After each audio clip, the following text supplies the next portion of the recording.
Ladies and gentlemen, welcome to our program, Income-Driven Repayment Overhaul, the backdoor student loan forgiveness the media isn't talking about. Please welcome Dr. Lindsay Burke, Director of the Heritage Foundation Center for Education Policy.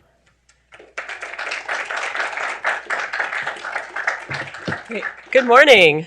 It is still the morning, right? It's 11. All right, good morning. Thanks everybody for being here today. Very excited about this panel. I know it's a wonky sounding panel, and so really impressed that you're all here to dig into the numbers around IDR. So the big question before us is, does the Department of Education have the legal authority to unilaterally cancel $500 billion in student loan debt? At least that's the question the media talks about. The question the Supreme Court considered in February was just that, and we eagerly await the answer. The answer to whether or not the Biden administration can just wipe out hundreds of billions of dollars in student loan debt without direct authorization from Congress. That's rightly garnered significant media attention, but lurking in the background are rules that could be just as consequential.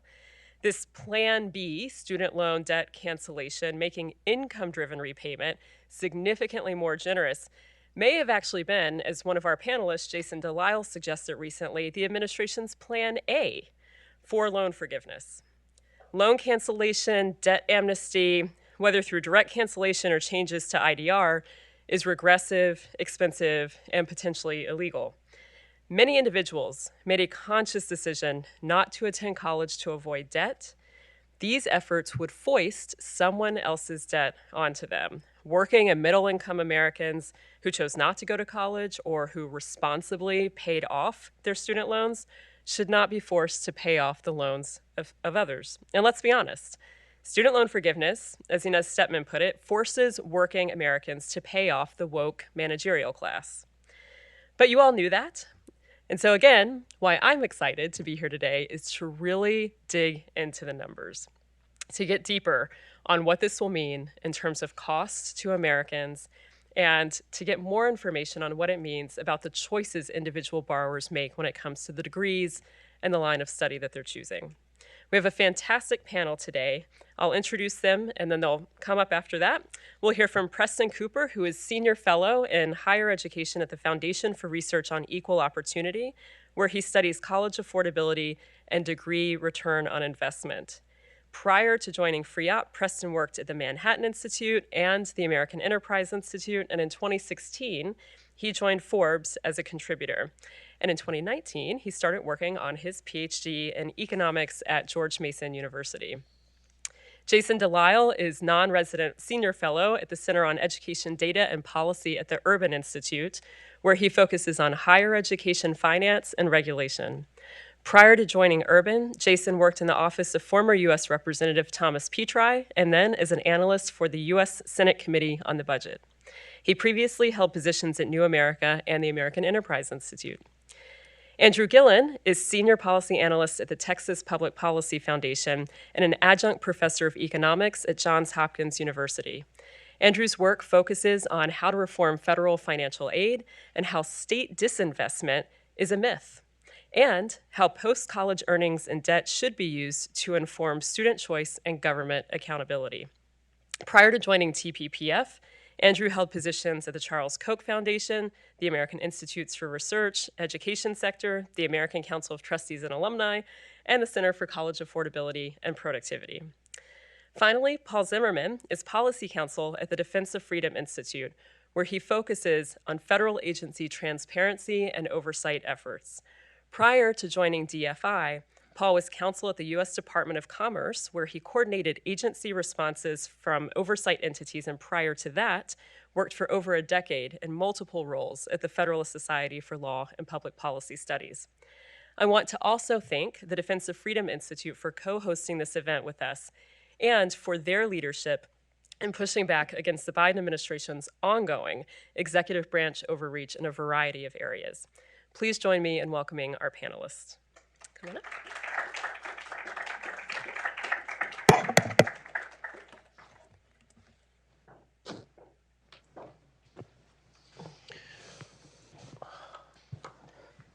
All right, everybody comfy?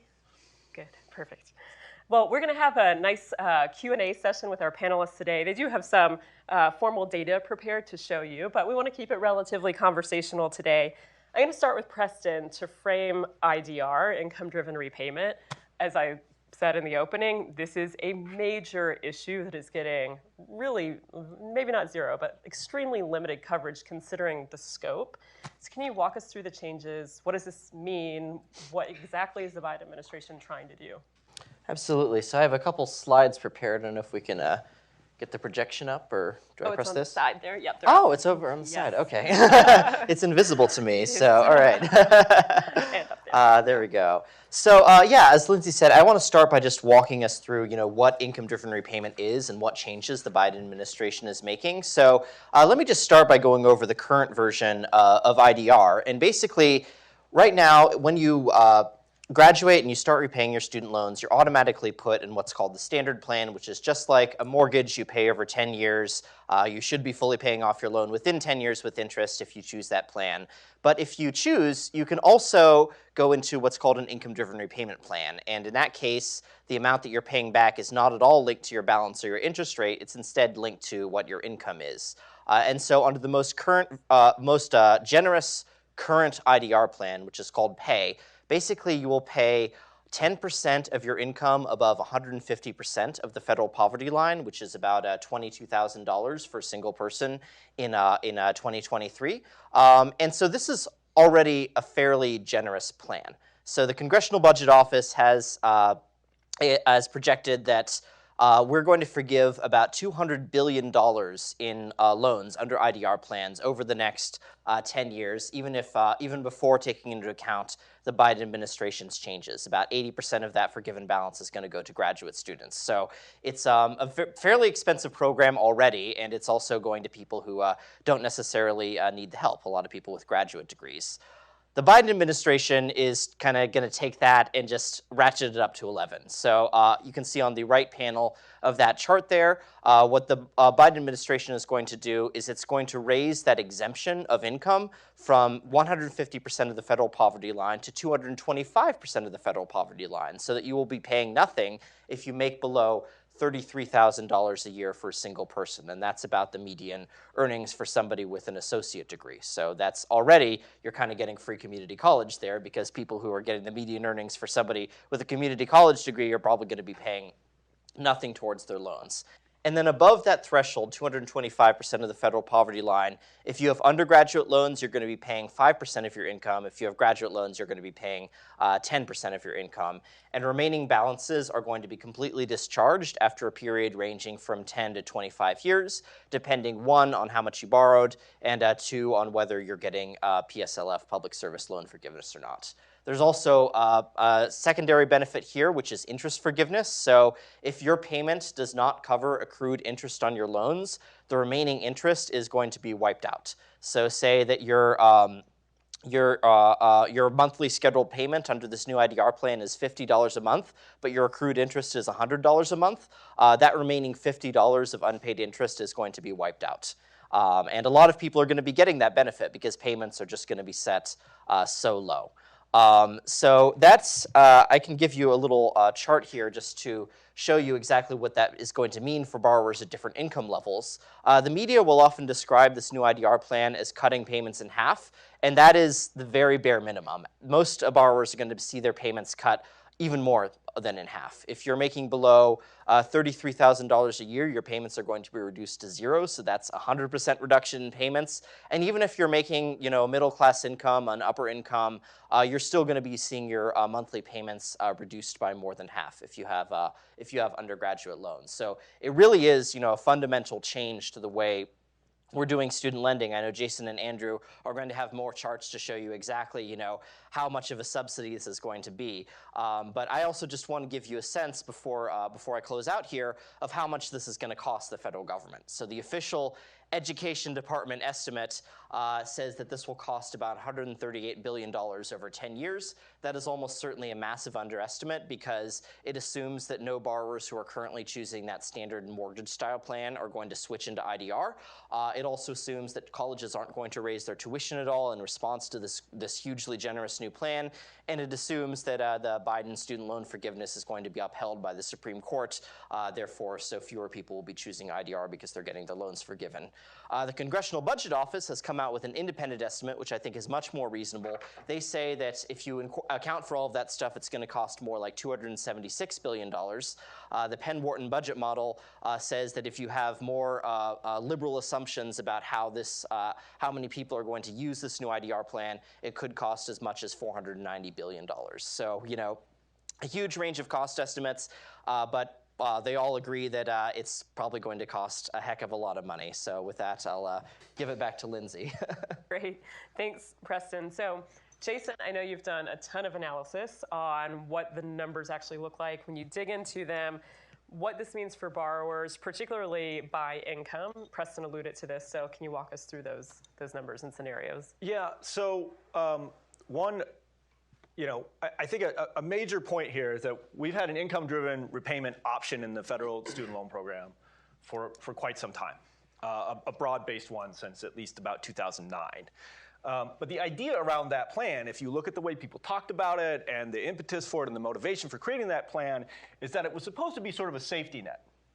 And I think it largely was that. There are some flaws. There's some ways to improve on that. But I think what the Biden administration is doing, and what you'll see in some of my slides here with this change, is it's changing the program from a safety net to one that's sort of broadly subsidizing higher education through loan forgiveness. And so it's a major policy change. I don't think the higher education community, I don't think the policy community has really wrestled with what that means. One implication is I think we're going to be in a situation once this takes effect of having to encourage people to take student loans. We've been in a culture of loans are bad, but now if you stand to have a lot of it forgiven, even if you're making the income you expected to make after getting out of school, well, now we have this strange dilemma of encouraging people to take loans. So at the Urban Institute, when this policy was announced at the Biden administration's new loan plan, we had 30 days to look at it and then submit comments. And then the books were closed on public comments for the administration's proposal. So we did the best analysis we could in the 15 days that we had to actually get it all done and get it out. And this here is the conclusion of the paper. You can go to the Urban Institute site and look at it. The conclusion is, once these changes go into effect, few college students will repay their student loans. What we did is, and the main effect here is for undergraduates. I will show you later on how the graduate students are actually largely unaffected by these changes. They still benefit heavily from income-driven repayment, but there isn't a big increase in benefit for them in the plan. In fact, there may be actually a reduction. So big change here targeted on undergrads. And what we did is we looked at some data about what undergraduates earn when they get out of school using a data set from the Department of Education. And we assumed if they borrow the typical amount for them, not necessarily what they did borrow, but if they were to borrow the typical amount, how much would they repay? And we broke it down here in between to certificates and associate's degrees. And this is the share that they would repay, share of the debt repaid. And then also bachelor's degrees. You can see under current IDR, an associate's or certificate degree student, most of them, about 62%, will fully repay the loan. Under the Biden administration's change, we estimate that only 11% will fully repay their loan. We think the majority of those students will receive some loan forgiveness under income-driven repayment. So essentially, loan forgiveness will become the norm for these students. For bachelor's degree students, for graduates, 60% would fully repay their loans. Now we would expect only 22%. So the typical bachelor's degree recipient will have at least some of their loan forgiven. Now I'm going to run through a couple of quick examples of individual borrowers. This is sort of a distribution of all undergraduates, but let's take some individual examples that we've run some analyses on at the Urban Institute. So let's look at undergraduates. Let's take an undergraduate with $30,000 in debt and a starting income of $50,000. This is not atypical, right? For someone who gets a bachelor's degree, this is kind of what we would expect the outcome to be. when they leave school. You can see on the left-hand side under current IDR, they borrow 30, they repay about $40,000, $41,000. I'm not discounting this for time, right? And they have none forgiven. They fully repay. Under the Biden plan, this borrower would have about $20,000 forgiven because the payments are so low. I'll run through a couple more examples. If we do debt of $12,000, income of $40,000, so we've lowered the income a little bit here. Still no loan forgiveness under current IDR. Under the Biden plan, they're only going to pay about $6,000 of this $12,000 loan. And they're going to have $11,000 forgiven. Now, here's someone who might maybe say they dropped out of community college, maybe. So they just have $5,000 in debt, and their income is $25,000 a year. They don't make a single payment under the Biden plan, and they have $7,500 in principal and interest forgiven. So they don't need to pay because their income isn't above this threshold that Preston talked about. So let me show you some graduate examples really quickly to wrap up. Remember how I said graduate borrowers are not really affected, and this is because they don't qualify for the lower share of their income towards their payment. So here's someone with $80,000 in debt, starting income of $65,000. These are basically the same, right, under current IDR and the Biden administration. And one of the reasons here, too, is that under the Biden administration's plan, you have to pay for 25 years before you get your loans forgiven if it's a graduate loan. That's an extension. The current policy is 20. Now, my last slide here is the place where graduate students will benefit from the Biden administration proposal plan is under public service loan forgiveness. Under public service loan forgiveness, if you use income-driven repayment, you pay for 10 years, you have any remaining debt forgiven. So graduate borrowers are going to make lower payments under income-driven repayment. They get this larger exemption, this 225% of poverty, but they're still going to get their loans forgiven after 10 years. So this is a little wild. This one takes, so this is someone who gets public service loan forgiveness. You can see how generous current IDR is already under public service loan forgiveness for someone with graduate debt. They would have about $56,000 of this debt forgiven. Under the Biden plan, that jumps to about $72,000 under public service, again, because they're going to make lower payments and they don't have a longer time frame. So really the big action here is on the undergraduate side, and I think the message here is that given the extent of loan forgiveness and the amount this reduces how much people are going to pay, we're sort of moving to a system of broad subsidies through income-driven repayment. That last chart is breathtaking and maddening. Andrew, so I know you've done just as much modeling. Can you tell us a little bit about how this varies by level of degree that a student pursues, a borrower pursues? Yeah, so the impact by degree really depends on which of the changes is going to affect those students the most. And so remember, Preston talked about really three main changes. So we're shortening the share of income that students have to repay for at least some portion of students. We're shortening the length of time they have to repay, and we're also exempting more income from having to make any payments. So if you get all three of those, you're going to get like an exponential increase in generosity of this plan. If you're only getting one of them, you get kind of a slight increase in generosity. So the impact on students depends on how many of those three boxes they check. And so this first chart. So this is just kind of making a point. So I've keyed in on two of the changes. First, the income exemption, and you can see that along the bottom axis. And you can see that over time, as we've introduced new income-driven repayment plans, we've gotten more and more generous over time. So we're moving further and further away from the origin on that x-axis, and that means that more and more income is kind of shielded from any repayment whatsoever. At the same time, over time, we're flattening the slope of those lines. So of the remaining income that we are paying, we're paying even less. So if you look at the far side, so the $80,000 of income, look at what those students are paying under the Biden plan. I think that's $250. I can't see it from here. I think it's about $250. Under the original income-driven repayment plan, which is called income contingent repayment, introduced in 1994, they were paying, I believe, over $1,000. So this is kind of a massive change, depending on how many of those boxes you check. So this chart here just basically shows you the change in a student's first payment that first month's payment under these various plans. And you can see that for the associate's degree students, they're really seeing their payments reduced, and most of that is coming because of the income exemption amount. So changing from 150% of the poverty line to 225%. Bachelor's degree, you still see a dip. Master's degree, you see a dip. But when you go to professional degree, the change there is really going to be driven by the forgiveness provisions and kind of the interaction of all those. And you can see this even more clearly in this chart here. So this is kind of, if you follow the Congressional Budget Office, this is based on how the Congressional Budget Office would consider subsidy rates. And so for associate's degrees, we're taking a loan that the CBO considers technically makes the government a profit under any of the existing income-driven repayment plans. And now governments are going to make a massive loss on those loans. The same thing happens with professional degrees. Interestingly, the opposite happens with master's degrees. So master's degrees are actually going to make the government more of a profit than was the case before. And we'll see the reason for that in these next couple of slides.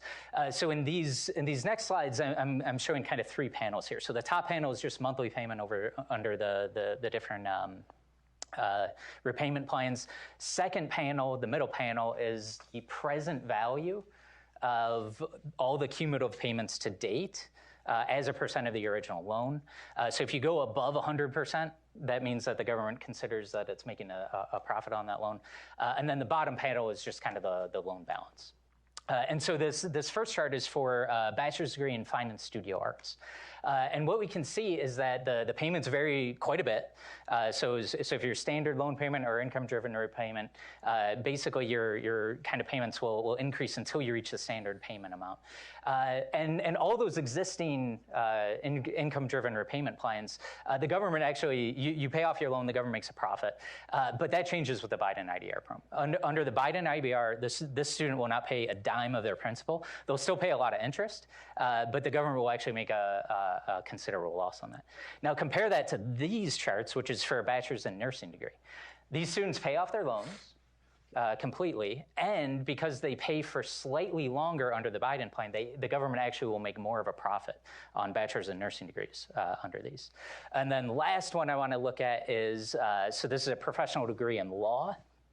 So we go from a situation where the students pay off their loans under the standard repayment plan or under income-driven repayment. They don't repay it under repay, and they don't repay it under the Biden plan. But under repay, interestingly, the government will still make a profit on these loans because the student will pay so much interest over time. That is no longer the case under the Biden plan. So this is basically a subsidy for law school students as well. Thanks, Andrew. So, Paul, these are significant changes. Is it a fait accompli? What's the legal situation, the challenges? Can you walk through what the court, the oral arguments in February, and what that means for IDR potentially? Sure, Lindsay, and thanks so much for hosting us. Thanks to the Heritage Foundation. So on the current legal challenges in the Supreme Court, on the mass student loan forgiveness, I would just say, based on the oral arguments, that it looked like a clear majority of the court was skeptical of the president's power to unilaterally cancel student loans under the HEROES Act. I think that Justice Barrett had a few questions and a few doubts on the standing of the states based on the student loan servicer, Mohila, which was not actually in court. But I did not hear from the five justices in the conservative wing of the court really too much skepticism on the standing issue, and really they were focused on the merits, which means to me I think there's a good chance that in June the mass student loan cancellation program will be struck down. So what does that leave in its wake? Well, I think basically you're moving out a wolf that's dressed like a wolf which is the Mass Student Loan Forgiveness Program, which is kind of a political payout to voters. And then you're putting in place a wolf dressed as a sheep, which is this untargeted grant program that is dressed up as a repayment program under income-driven repayment. And so what are the potential legal avenues for challenging IDR under the Biden administration's proposal? Well, I think I just talk about, in the interest of time, one major challenge, which is under the major questions doctrine as formulated by the Supreme Court in West Virginia versus EPA. It's a separation of powers principle. Under it, the court requires that if an agency is going to regulate on a matter of vast economic and political significance, that it point to clear congressional authorization under a statute to do so. I think that there's no question, based on what we've just heard, that this is a matter of vast economic and political significance. The economic significance in the hundreds of billions of dollars in admitted cost of this plan. In terms of political significance, I think they're really taking an issue away from Congress that is very, very widely being debated in Congress right now through numerous proposals. And the executive is attempting to unilaterally regulate on this issue. But also, it's going to reorganize incentives of borrowers across the country, and it's really going to reorganize the financing of higher education. So once you get past the significance hurdle, I think things become a little bit trickier for people challenging this statute, because when you look at challenging this rule, because when you look at this statute giving the authorization to the Department of Education to formulate these rules, it's very broad, and I think we'll hear a little bit more on that. But it's very broad authority that gives the Secretary the power to craft income-driven repayment plans, income-contingent repayment plans, with the only real guardrail being maximum repayment period of 25 years. So I think the Secretary can point to that statute, say, look, I have all the authorization I need. And I think really where a challenger is going to have to be successful is saying, look, this is a difference in not just in degree from other past repayment plans. This is unprecedented. This is a difference in kind. And Congress never envisioned this in the early 1990s when it gave the Secretary and the Department this power to craft income-contingent repayment plans, that this would be turned into a grant program, an untargeted grant program. So I think that it's going to be an uphill battle, potentially. It's not going to be as strong of a case as the case against mass student loan debt cancellation. I think that there are other viable challenges, and there are standing issues that I think we'll get to. But really, it might be an area where I think Congress is really going to have to step up to the plate, and it's really going to have to consider limiting the Secretary's discretion under this program. Thanks, Paul. I love it when lawyers can translate things into plain English, so well done. So we're going to do a quick little lightning round, max 2 minutes each. And Preston, so Paul just now said this is going to reorganize incentives for borrowers. So can you talk a little bit potentially about the impact long-term on the price of college, and then maybe some of the moral hazard issues that are implicit in this? Of course, yeah. So as Jason's chart showed, most borrowers are going to be getting some forgiveness under this new income-driven repayment plan. And that means for 80% of borrowers, if you do not borrow the maximum amount from the federal government, you are leaving money on the table. So that really changes the incentives for borrowers. Right now, believe it or not, about 45% of college students do not borrow. And that proportion is closer to 75%, 80% at community colleges. But now, if you're not borrowing, you are leaving money on the table. And so what incentives does that create for colleges? Suddenly, students are leaving money on the table if they don't borrow. That means that colleges are going to find it easier to raise tuition in order to capture these new loan dollars from the federal government, which are then going to be forgiven. It's basically this kind of crazy Rube Goldberg machine subsidy, but it really is, offering what is essentially free college through the back door. And so I really worry, as Lindsay said, about the moral hazard implications of this, that if colleges are able to raise tuition to capture this additional dollars, they're not going to be liable for the outcomes that students are experiencing after the fact. That we could be in a very bad situation where the government is essentially subsidizing pretty much the entire cost of some degrees that are simply costing too much and not delivering enough. And I think if we're going to fix this, we need to really, take a step back and think about what are student loans supposed to be for. Student loans are supposed to be a tool for investment. They're supposed to be a loan you take out, make an investment in education in order to increase your earnings capacity over the long term. And so what we really need to do is to say to colleges, if you want to benefit from this student loan program that the federal government is offering, you need to make sure that that investment is actually paying off. You need to make sure that students are getting an increase in earnings that is enough to fully repay their loans with interest. And if not, then perhaps you shouldn't be getting unfettered access to the federal student loan program anymore. And until we have colleges take at least some responsibility for those outcomes, we're just going to keep repeating this crisis that we have. Hear, hear. So Jason, lessons learned. Is the Biden administration really to blame, or is it Congress's fault? Did they plant the seeds? I mean, Paul alluded to this, and he did a good job of explaining it, and I'll just sort of reiterate, this plan, this income-driven payment plan that the Biden administration is implementing, they are pointing to existing statute that pretty clearly says, and it is wildly open-ended. It was it's in the 1993 Omnibus Budget Reconciliation Act. Congress wanted the Department of Education to design an income-driven repayment plan, and they put no parameters on it whatsoever, other than loan forgiveness shall not occur any later than 25 years. So it can occur as soon as you would like it to occur. There's nothing in the statute to prevent them from forgiving the loans after 1 month of payments, really.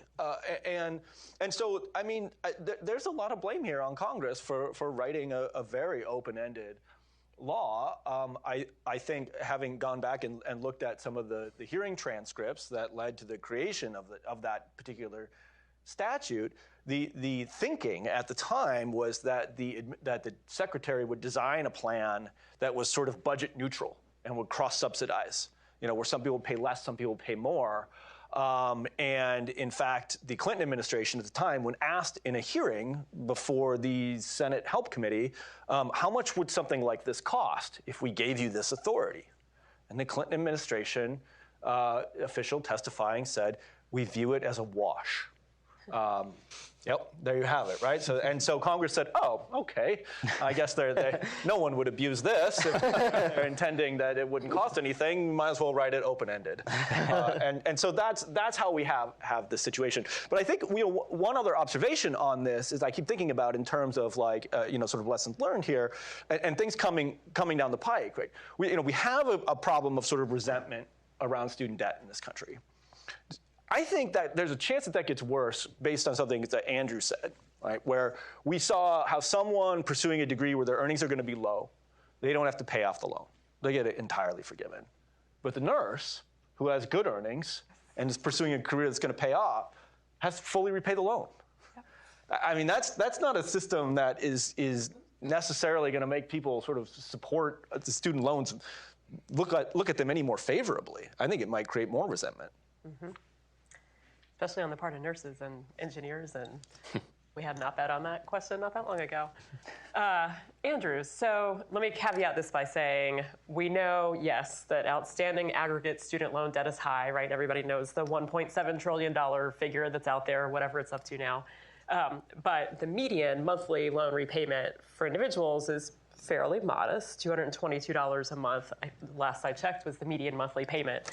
So just a little caveat before I ask you this question about, yes, we have a price problem in higher ed. College costs are increasing. So how do we bring accountability to higher ed pricing? If not, obviously, the Biden administration plan, what can be done? Yeah, that's a great question. The thing I really worry about with student aid in general, but particularly the student loan programs, is setting up systems that are kind of win-win-win so win for the student, win for the government, win for the college. And right now, the student loans don't do that. So you can have a lot of programs out there where the school is the only winner because they get all their tuition money up front and they get to keep that, regardless of if the student defaults and regardless of if the government gets paid back. And so that to me is a broken system. That's not something that we should try to preserve and kind of strengthen. So the question is, okay, how do we get to a win-win-win where it's only in the school's interest to offer programs that are wins for the student, meaning the student can afford to repay their student loans comfortably, and where the government actually gets repaid. And so there's a couple of different ways of doing that. One is kind of what I think of as accountability, which is the government kind of coming in and saying, okay, we're going to establish some accountability thresholds and metrics where we are not going to allow this type of education to be provided. And you can do it at the program level. So you can say, okay, it seems like at this particular school, everybody who gets a bachelor's degree in fine and studio arts defaults. We're not going to let that program participate in the student loan program anymore. So you can do it kind of performance-based like that. The other way you could do this is with a risk-sharing proposal. So just pass it off to the school. Say, okay, we've got all these kind of safety nets for students. Right now, the government's paying that tab. Let's have the school pay it. And if the school still wants to offer that program, that's fine. They're going to be on the hook if the government doesn't repay that. And so I think those are the two ways you can switch from a system that's kind of lose-lose-win to win-win-win. That's great, thanks. Paul, just to wrap us up before we open it up to everybody's questions here and online as well. So you mentioned on the merits, right, major questions doctrine. This sounds maybe not like a slam dunk, but pretty solid on the merits, right, that this violates the major questions doctrine, that this is something that Congress clearly hasn't delegated to the executive. But what about standing? I mean, this is the big outstanding issue right now. Yeah, absolutely. And I think you see in the Supreme Court case that the biggest obstacle to a favorable victory for the plaintiffs is standing at this point, it seems like. And so I would say that in order to prove standing, you have to prove an injury. When the government is directing a fire hose of money on spraying money on colleges and on student loan borrowers, it's a little hard to prove an injury beyond like a broad taxpayer injury. So I would say a couple of things about standing. I think states could try to establish standing by claiming that by refusing to charge interest, the Biden administration is depriving them of tax revenue when they tax forgiven student loans. They're losing out on that revenue that would have constituted the interest. But let's not forget that this is a huge student loan forgiveness statute, basically. You get your student loan forgiven after 10 years in many circumstances. So I think states will experience a windfall in terms of tax revenue based on the forgiveness that'll happen under this rule. I think student loan servicers or states on their behalf are going to struggle to establish standing or establish an injury because they're going to get so much more business under the IDR plan. People who ordinarily would not have funded their college educations through student loans would be leaving money on the table, as we heard. So it would be hard for student loan servicers to say that all of this business is actually an injury. I think this is, again, I keep on putting Congress and houses of Congress on the spot. This could be a place where Congress or a House of Congress might have to step in the litigation context, say, executive branch, you're acting beyond the scope of your authority based on the major questions doctrine or based on its appropriations authority, where obviously the executive branch can't write checks that were never authorized by Congress. So that might be another area where Congress has to play a role. There's hope. Great. Thanks. Well, we want to open it up to your questions and any questions we have online. If you have a question, raise your hand. We have a mic that will come around to you. Or if no brave souls, we'll take a, okay, we've got one in the front. Bobby, down in the front here. Oh, perfect. Hey there, Steve Taylor with Stand Together Trust. So Jason, you talked about in the 90s, we had a Clinton administration official talk about this being a cost neutral intent. Paul, as you think about any legal strategy, does that play into sort of the intent behind the program? and how the current administration is exceeding that authority that, exceeding the initial intent created under that statute. Absolutely. I think that is going to be strong evidence that Congress never intended to create a program that was not, revenue neutral.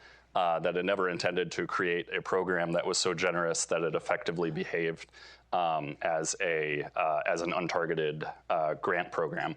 I think this practice of agencies using statutes that have existed for a long time to fulfill their political priorities and campaign promises is something that the Supreme Court is scrutinizing in the past few years, and I think it's signaled that it's going to take a very close look at what the statute originally meant. I think that's true in a lot of contexts, and I think it's definitely true in the Higher Education Act context.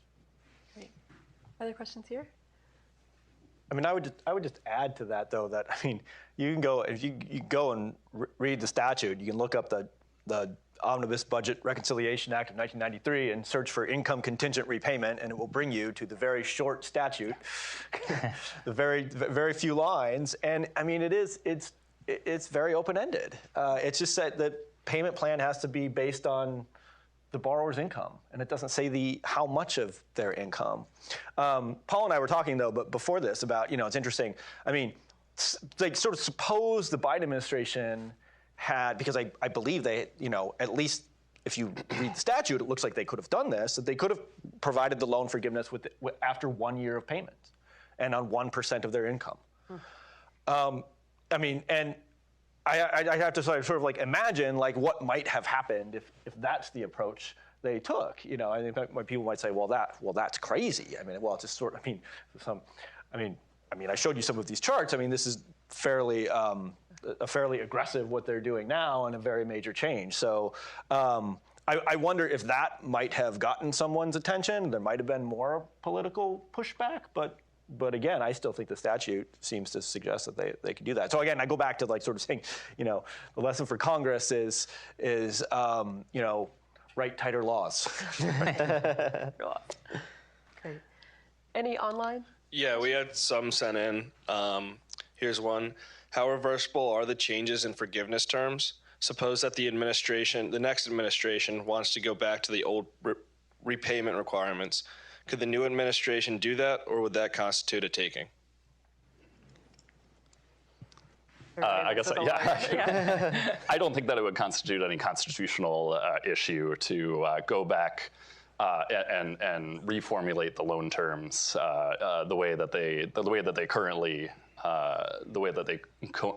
are. So I certainly do think that a future administration could do that, and I think that raises another problem with this proposed rule, and it's this kind of I'm gonna borrow a phrase from one of my colleagues. Executive ping pong between administrations, just bouncing back and forth.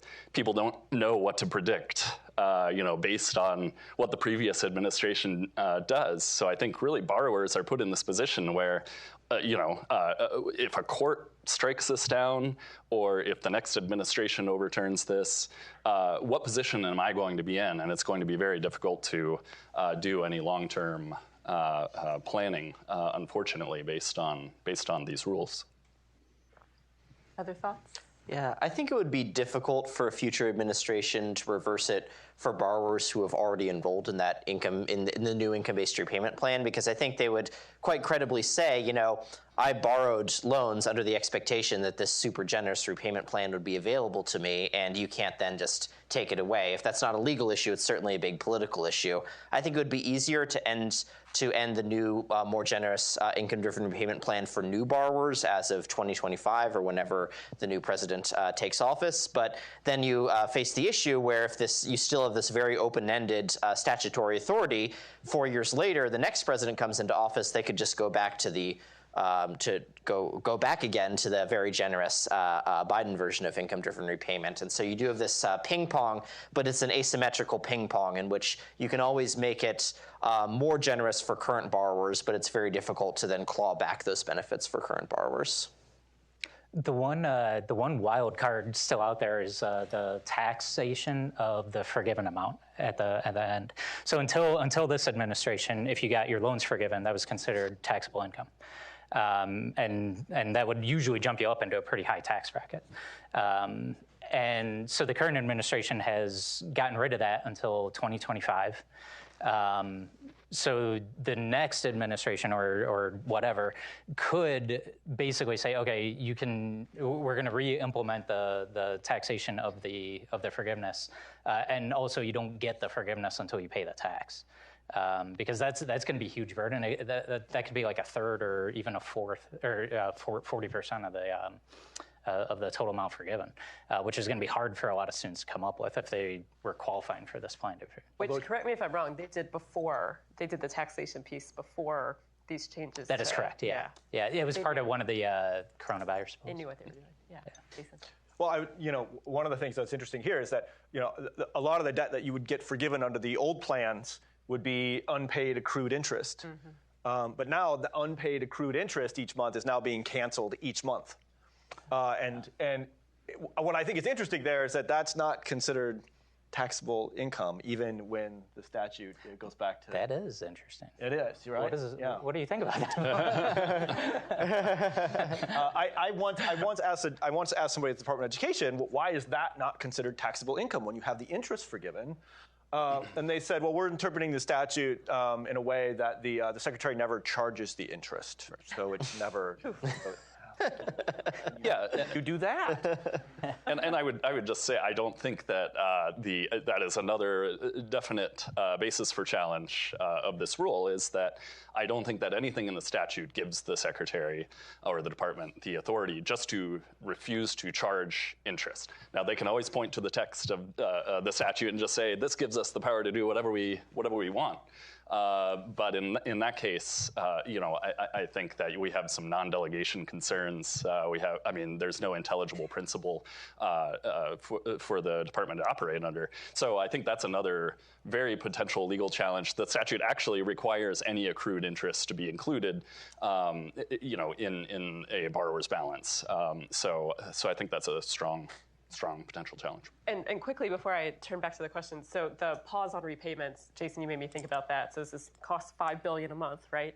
That will, and Paul, depending on how the court holds what they hold ultimately on forgiveness, that's going to impact repayment when that kicks off, et cetera, right?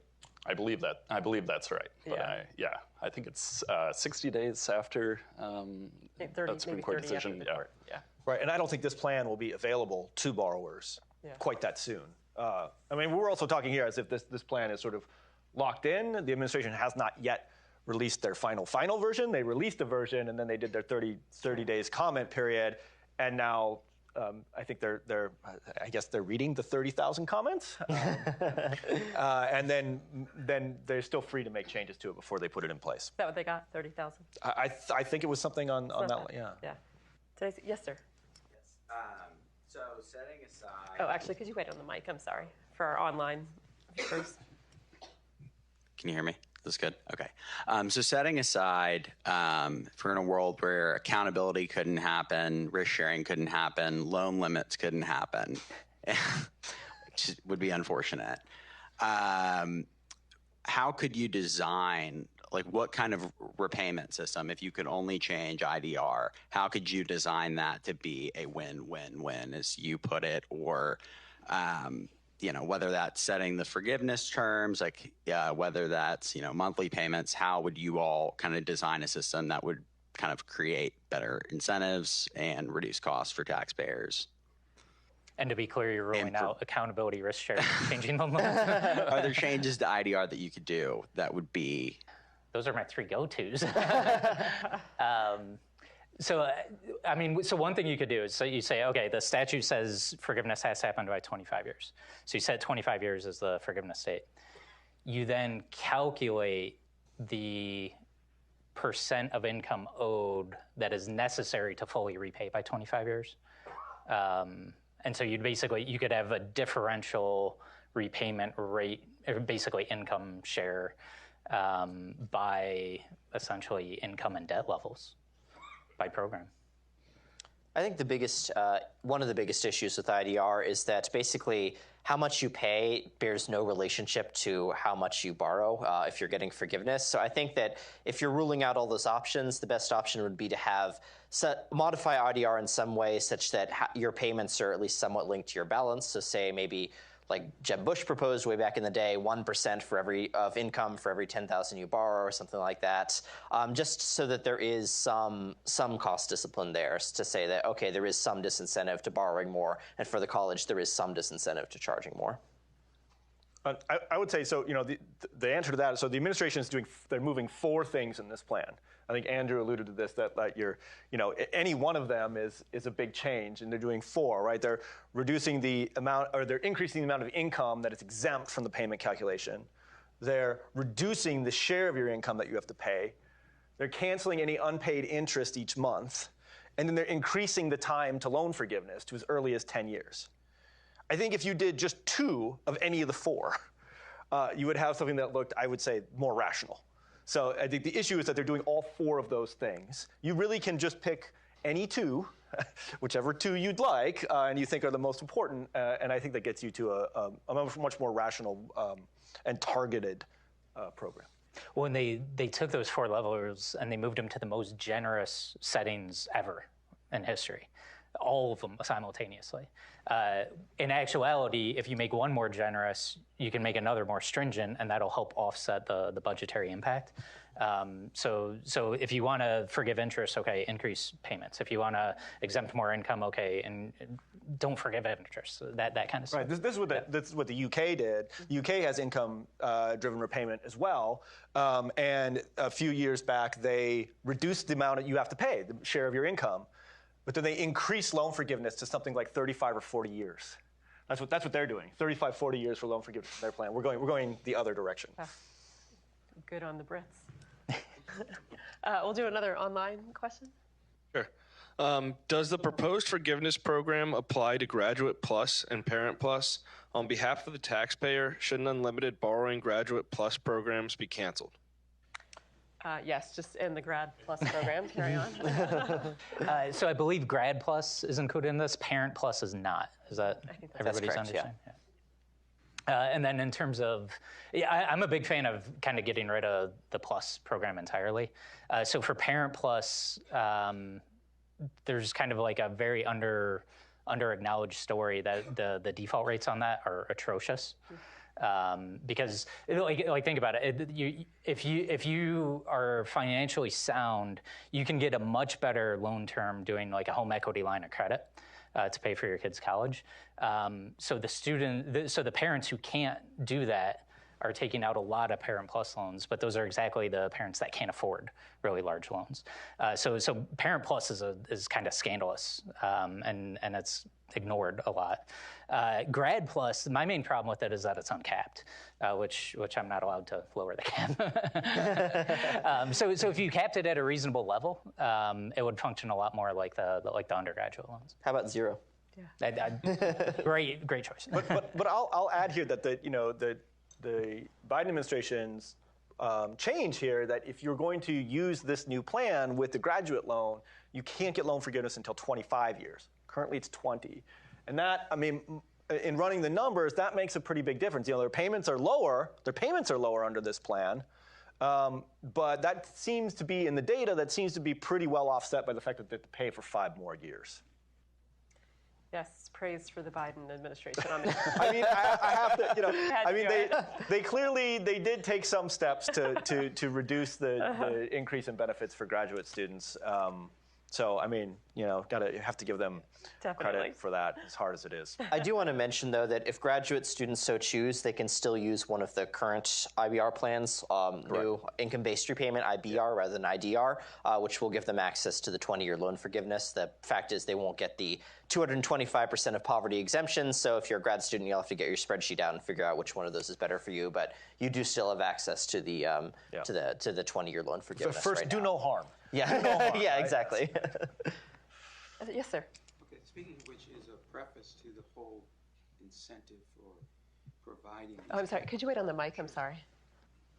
Thank you very much. As a preface to the incentive for providing these opportunities for so many more people, what objectives are we reaching, and how do you prove that they have been actually benefited the general public?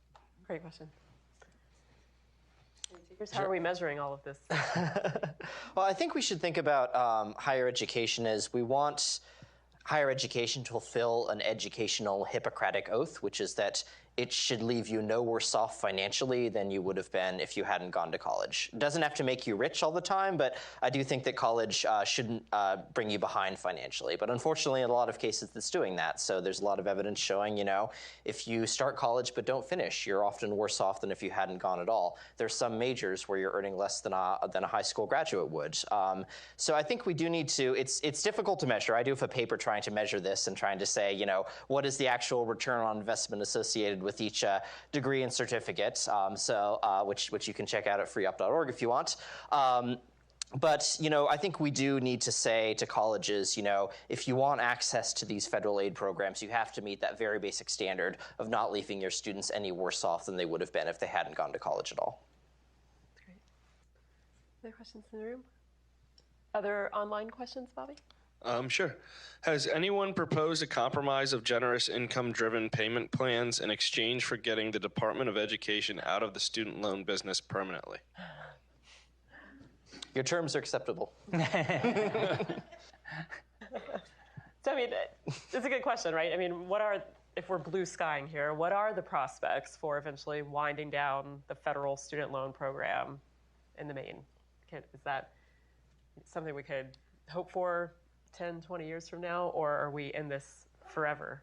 Where we've got, I think you said, a fire hose of money. I think Rich Vedder used to say dumping money out of airplanes onto universities from the federal level. So how do we extricate ourselves from this situation?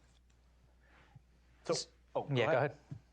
I think that student loans, for the most part, so I don't think that the